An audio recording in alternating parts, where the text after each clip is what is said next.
Hong wilahing sekaring bawana langgeng putra ulun kulup Rahaspati jeneng sira ulun timbaling ngarsa ulun kita padha raharja ana ngarsa ulun nggir Rahaspati.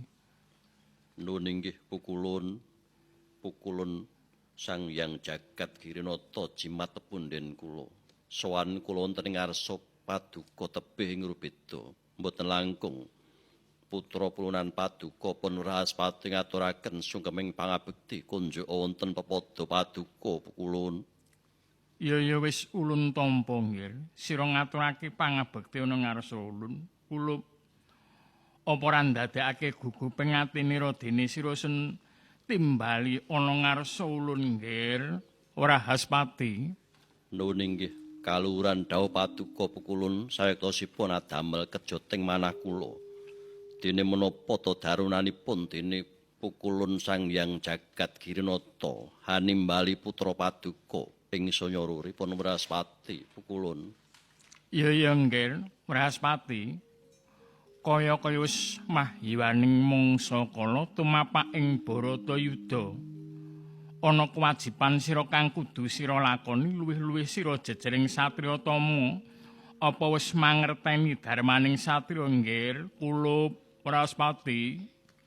Keparenga paring dawuh dumateng putra Paduka menapa ta sayektosipun ingkang minangka dharma ingkang ketah katindakaken dening para satriya pukulun. Ya nggir Rahaspati, satriya mono kudu memayu hayuning jagat, memayu hayuning bawana saisine nggir. Kaping loro, ngrungkepi bumi kelairane bebasan bathuk sanyari bumi.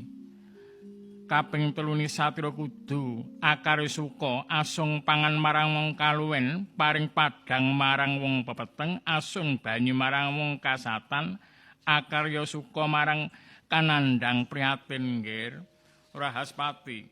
Nuwun inggih pukulun. Nggir marah jeneng sira Sun Tundung Enggalo budala nganglang jagat ngupadi panitisan satriya tama kulup Rahaspati. Nuwun inggih perang trewata dawuh Paduka pukulun kalilan madal pasilan ngestakaken dawuh pukulun. Kidung kadung kader ngamomong memangun manarahayu oh